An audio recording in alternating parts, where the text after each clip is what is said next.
conhecido como Peixe, caiu na rede de investigação da Corregedoria e do GAECO do Ministério Público de São Paulo. Escutas telefônicas revelaram que ele é um outro investigador da Polícia Civil. Ele e um outro investigador da Polícia Civil prestavam serviço para um líder do PCC. O David de Tarso tem mais detalhes sobre isso. Fala, David. Bom, conhecido como Peixe é Renato Peixeiro Pinto e também o Mark de Castro Pestana, o Max. David, só um minutinho, 10 horas e 30 minutos. O David de Tarso vai trazer detalhes sobre um policial aí, dois policiais que estavam envolvidos aí com crime organizado, aquela história, agora com mais detalhes do cara chamado Peixe, é isso? Isso, o Peixe e o Max também, né, os dois policiais que foram alvos dessa operação, eles prestavam serviço para Wanderson de Paula Lima, o Palombo conhece bem, que é o Andinho, um dos líderes do PCC. Segundo as investigações, eles recebiam a quantia de R$5 mil por mês de mesada, e o valor da propina para cada um ultrapassava aí cerca de R$300 mil para que eles prestassem serviços a favor do crime. E detalhe, eles sofreram condenações no passado, lá em 2013, depois conseguiram habeas corpus e tinham salários ainda mantidos por parte da Secretaria de Segurança Pública. Salários esses que agora, finalmente, foram cortados pelo secretário Guilherme Derrite. Um absurdo, né? Palumbo, o cara tá ganhando dinheiro da polícia e do PCC ao mesmo tempo.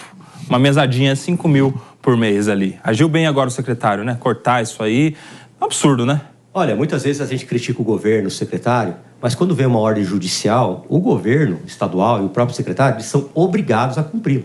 Então, se vem uma decisão, fala, continua dando salário, o secretário não pode ser responsabilizado. Sim. Porque ele está apenas cumprindo uma ordem. Agora, esses policiais corruptos, se realmente foram comprovados isso, eles têm que ficar presos o resto da vida. Na minha opinião, não podia sair. Porque eu falo, o policial que se corrompe, ele é 1000 vezes pior do que um faccionado. E a gente não pode ter complacência. Por causa de policiais como esse aí, o restante, os 99% que são honestos, acabam pagando por eles. Aí o cara vem de uma família boa, tem um pai empresário, como eu conheço vários policiais, ele tem um carrinho, a população aponta ele, bandido, ladrão, corrupto. É difícil, viu, meu? Eu sinto vergonha cada vez que eu vejo um policial envolvido com essas facções. Tem que ter cadeia, punição pesada e que sejam demitidos o mais rápido possível. O David falou que o Paulo conhece bem o Andinho, vulgo Andinho do PCC. Parecia que era um brother do Paulo. Não, conhece a ficha criminal. É um dos bandidos mais perigosos que existe nesse país aqui. Inclusive, eu acho que o sobrinho dele foi preso recentemente em Campinas e, graças a Deus, não foi um dos beneficiados daquela soltura de 15 que tivemos agora na Suprema Corte. Fala, Jess.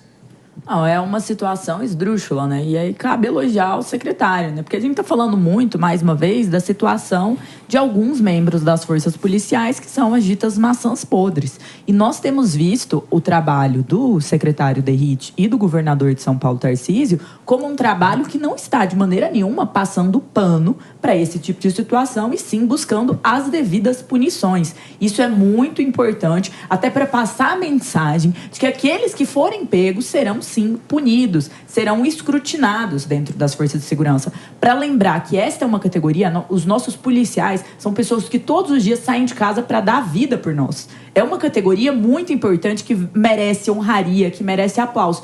E como toda categoria, tem ali as suas maçãs podres. Então, atitudes como essa, atitudes que cobram as resoluções, atitudes que fortalecem as corregedorias em um certo grau, elas são fundamentais para também a moralização, para também a valorização das forças policiais. Que bom que o Derrite tomou essa decisão. Ô, mano, você sabe uma coisa? É assim, é claro que ninguém deve se corromper por nada nunca, né? Por mais vulnerável que seja a sua situação.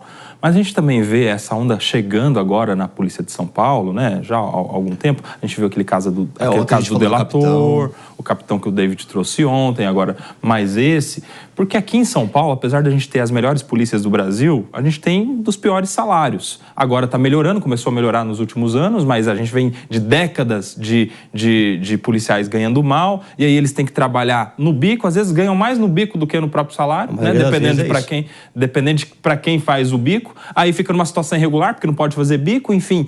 A gente começa a ter policiais em situação de vulnerabilidade, ele vendo outras oportunidades, claro, oportunidades criminosas, oportunidades ilegais, ilícitas, mas que coopta muitos desses policiais.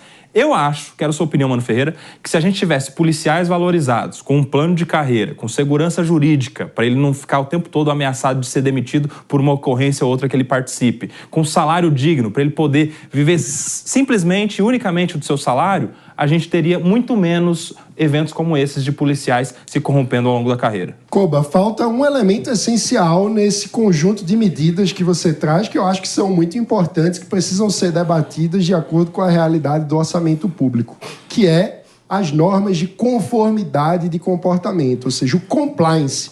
Assim como no setor privado, nós temos normas, por exemplo, para que executivos não recebam presentes de fornecedores da sua empresa para não ter algum tipo de conflito de interesses, é fundamental que a gente discuta normas de conformidade, de compliance no setor público, inclusive nas polícias. Ou seja, a gente precisa, além de ter a punição exemplar para aqueles casos onde nós descobrimos uma atitude inadequada de um policial, como nesse caso, desse que recebia mesada do PCC, a gente precisa também ter uma postura preventiva de fazer com que a gestão de recursos humanos considere a conformidade do comportamento do policial com normas básicas, para que a gente tenha preventivamente a impossibilidade de bico para crime, porque isso é absolutamente absurdo, você ter um agente da lei cooptado para se tornar um agente do crime organizado. Isso é completamente um contrassenso que inviabiliza qualquer chance do Estado combater a criminalidade, né? Porque mas aí a gente também começa a cair num outro problema, né, o Palumbo? Porque aí o Estado vai ficar fiscalizando também toda a vida do policial. Vocês acham que é certo isso? Saber todo o passo que o policial dá? Fiscaliza, né, com as câmeras. E aí? Não, eu digo assim na vida privada mesmo. Não, é complicado, porque o policial ele quer sobreviver. Muitas vezes para o policial é extremamente complicado você colocar a sua filha no bairro que você mora para estudar, que você mora numa quebrada, numa periferia, numa comunidade do Rio de Janeiro. Aí você se descobre que você é filha de policial, tem represália. O policial ele tem que ganhar bem. E nós temos que cuidar da saúde mental desse policial. Pouca gente fala nisso, mas os índices de suicídio dos policiais militares é altíssimo. Por quê? A operação delegada é bacana, porque o policial vai lá, faz o bico legalizado. Quando que ele descansa? O policial não descansa. Ele trabalha 7 dias por semana, 30 dias por mês. Isso é desumano. Uma hora ele pira, uma hora ele não aguenta mais. E uma hora ele acaba fazendo bobagem por causa dessa carga excessiva de trabalho. Eu acho que no final de dezembro, meados de dezembro, nós vamos ter a Semana da Segurança Pública. E lá um deputado, o Cabo Gilberto, falou assim, nós temos que cuidar da saúde mental dos policiais. Ele está certo. Só que como é que você cuida da saúde mental do policial? Um dos motivos é um salário digno para ele não precisar ficar se matando para fazer bico. A coisa mais terrível que tem é um policial trabalhar 7 dias, não ver o filho crescer, não leva o filho na escola, coisa que qualquer pai gostaria de fazer. Uma das dores que eu senti na minha vida policial foi quando eu não pude ir no aniversário de 2 anos do meu filho. É duro, é doído isso. Ah, mas todo mundo passa por isso, tudo bem, mas o policial está trabalhando 7 dias por semana, 30 dias por mês, e o psicológico dele está indo pro beleléu. Daí os altíssimos índices de suicídio. David, não é fácil não. E com isso acaba perdendo pessoas boas, né? Que trabalham, que estão ali lutando para que a segurança pública melhore no país, e aqueles policiais que são bons acabam muitas vezes se perdendo no meio do caminho. E desestimula também bons profissionais que poderiam ser bons policiais, eles não vão prestar concurso, né? Ver a carreira defasada como tá, salário mal, eram mais de 100 mil por mês.